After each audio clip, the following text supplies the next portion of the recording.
September 22nd, 2022, my life was changed forever. I was listening to a random podcast of a woman sharing her entrepreneurial story. And at the end of the story, she was saying that everything was great in her life. She made a couple mistakes, but she was just ready to move on with her life.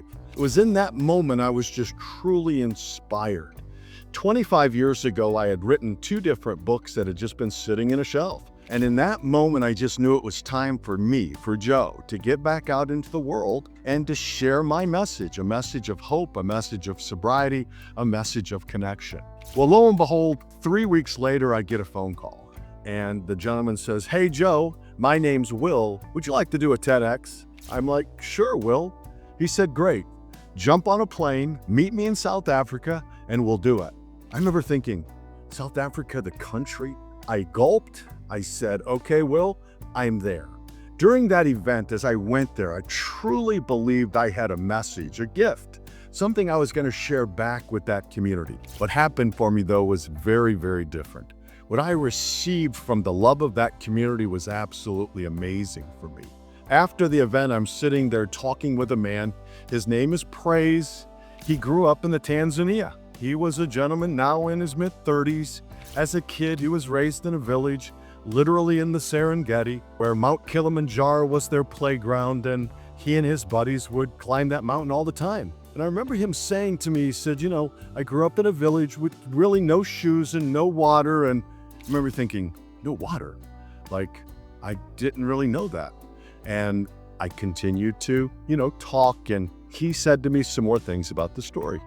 And afterwards, I didn't think a whole lot about it, but then I'm walking with a buddy of mine, a global traveler.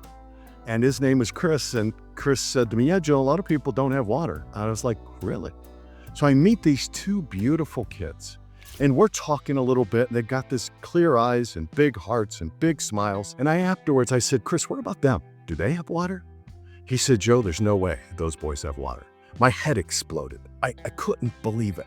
This is 2025 and people don't have water. On the trip back from South Africa, I did some research and I learned that over 400 million people in South Africa alone, or in Africa alone, don't have water.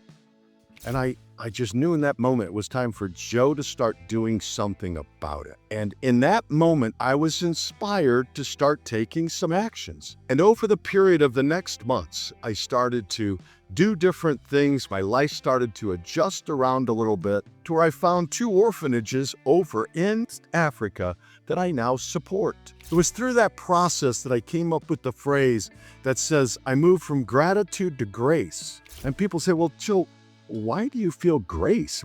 How do you get grace out of that?" And I said, the only way I can explain it is by me sharing a little bit of my overflow with people that are in need, that people need support, that people just need to be loved and heard.